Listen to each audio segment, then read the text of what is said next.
بسم اللہ الرحمن الرحیم۔ نفحۃ العرب کا الباب الاول فی النثر ہے، سبق نمبر 20 ہے قلۃ الطعام۔ عبارت دیکھ لیں، ترجمہ کرتے ہیں، پھر اس کی لغوی صرفی تحقیق اور تشریح کرتے ہیں۔ حکیہ ان الرشید کان لہ طبیب نصرانی فقال لعلی بن الحسین بن واقد لیس فی کتابکم من علم الطب شیء والعلم علمان، علم الابدان و علم الادیان۔ فقال له علی بن الحسین قد جمع اللہ تعالی الطب کلہ فی کلمۃ واحدۃ من کتابہ، قال وما ہی؟ قال ولا تسرفوا۔ فقال النصرانی ولا یؤثر عن نبیکم فی الطب شیء۔ فقال جمع رسول اللہ صلی اللہ علیہ وسلم الطب فی خبر واحد، قال وما ہوا؟ قال المعدۃ بیت الادواء واعط کل بدن ما عودتہ۔ فقال النصرانی ما ترک کتابکم ولا نبیکم لجالینوس طبا۔ ترجمہ دیکھ لیں۔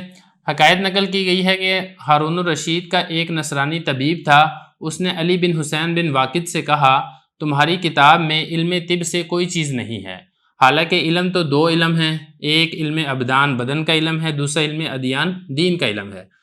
تو اس سے علی بن حسین نے کہا اللہ تعالیٰ نے تمام طب کو جمع کر دیا ہے اپنی کتاب کے ایک ہی کلمہ میں۔ تو نصرانی نے پوچھا وہ کون سا کلمہ ہے؟ تو علی بن حسین نے کہا ولا تسرفوا۔ تو نصرانی نے پھر پوچھا کیا تمہارے نبی سے طب میں کوئی چیز نقل نہیں کی گئی ہے؟ علی بن حسین نے کہا رسول اللہ صلی اللہ علیہ وسلم نے جمع کر دیا ہے طب کو ایک ہی حدیث میں۔ نصرانی نے پوچھا وہ کیا ہے؟ تو علی بن حسین نے کہا آپ صلی اللہ علیہ وسلم نے فرمایا معدہ بیماری کا گھر ہے اور ہر بدن کو وہی چیز دو جس کا تم نے اسے عادی بنایا ہے۔ تو نصرانی نے کہا تمہاری کتاب نے اور نہ ہی تمہارے نبی نے جالینوس کے لیے کچھ طب باقی چھوڑی ہے۔ عبارت ہو چکی ہے، ترجمہ ہو چکا ہے، اب چلتے ہیں اس کی لغوی صرفی تحقیق کی طرف۔ دیکھیں اس میں پہلا لفظ ہے قلت الطعام۔ قلت کہتے ہیں کمی کو، طعام کہتے ہیں کھانے کو، اس کی جمع آتی ہے اطعمہ۔ لیس فی کتابکم من علم الطب شیء والعلم علمان، علم الابدان و علم الادیان۔ ادیان کو سمجھ لیں، ادیان یہ جمع ہے، واحد اس کی آتی ہے دین، اور یہ مذہب کو کہا جاتا ہے۔ اور طب کے بارے میں سمجھ لیں، طب کہتے ہیں جسمانی اور روحانی علاج کرنے کو۔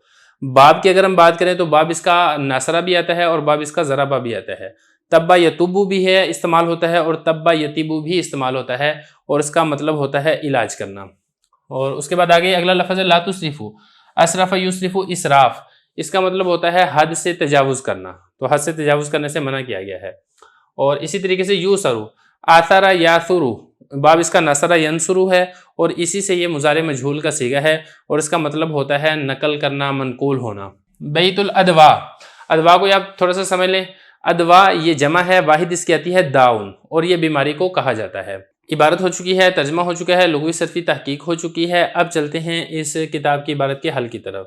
تو بتا رہے ہیں کہ یہ والی حکایت نقل کی گئی ہے کہ ہارون الرشید کا ایک نصرانی یعنی جو عیسائی اس کا ایک طبیب ڈاکٹر تھا، تو اس نے پھر علی بن حسین بن واقد جو کہ اس زمانے میں ایک عالم تھے، ان سے کہا کہ تمہاری کتاب میں علم طب سے تو کوئی چیز منقول نہیں ہے، حالانکہ علم طب کی تو بڑی اہمیت ہے ڈاکٹری علم کی، کیونکہ ایک مقولہ اس نے پھر آگے پڑھ کے سنایا کہ علم کی تو ہیں ہی دو قسمیں، ایک ہے علم ابدان یعنی بدن کا علم، ابدان بدن کا مطلب یہ ہے کہ جسمانی طور پہ انسان کو کوئی بیماری وغیرہ تو نہیں ہے، ایک علم یہ ہوتا ہے، اور دوسرا ہوتا ہے علم ادیان، دین کا علم، شریعت کا علم۔ تو علم کی دو قسمیں، علم ادیان تو تمہاری کتاب کے اندر ذکر ہے لیکن علم ابدان کا ذکر نہیں ملتا ہے۔ تو علی بن حسین نے اس سے کہا کہ دیکھو بھائی، اللہ تعالیٰ نے جو طبیب یعنی ڈاکٹری جتنا بھی علم ہے وہ تمام کے تمام ایک ہی کلمے کے اندر جمع کر دیے، زیادہ تفصیل میں جانے کی ضرورت ہی نہیں ہے۔ تو یہ اس نے کہا علی بن حسین نے کہ اللہ تعالیٰ نے طب کو، تمام کی تمام طب کو ایک ہی کلمہ میں جمع کر دیا کتاب اللہ کے۔ تو اس نصرانی نے پوچھا کہ جو قال ہے اس کا فاعل وہ نصرانی طبیب ہے، اس نے پوچھا وما ہی، وہ کون سا کلمہ ہے؟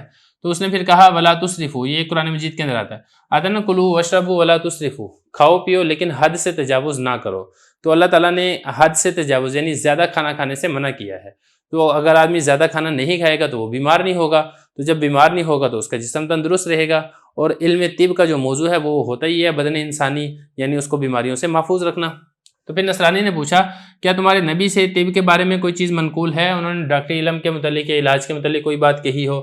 تو علی بن حسین نے کہا کہ رسول اللہ صلی اللہ علیہ وسلم نے ڈاکٹری علاج کو ایک ہی خبر حدیث کو کہتے ہیں، ایک ہی حدیث کے اندر تمام تر ڈاکٹری علم کو جمع کر دیا ہے۔ تو اس نصرانی نے پوچھا وہ کون سی حدیث ہے؟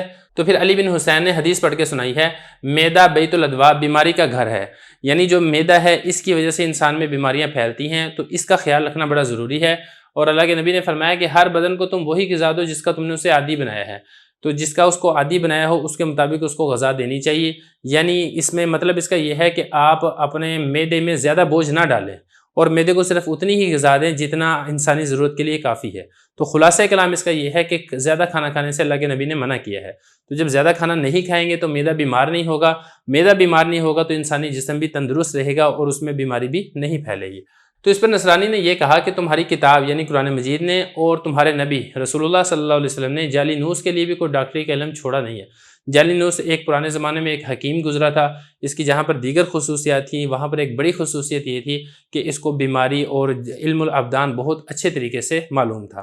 تو اس نے کہا کہ یہ جو دو باتیں بیان کر دی ہیں نا کہ کھانے پینے میں احتیاط سے کام لو اور اپنے معدے کا خیال رکھو، ان دو باتوں کے اندر تمام ڈاکٹری علم آ چکا ہے، اب مزید کسی ڈاکٹری علم کی ضرورت نہیں ہے۔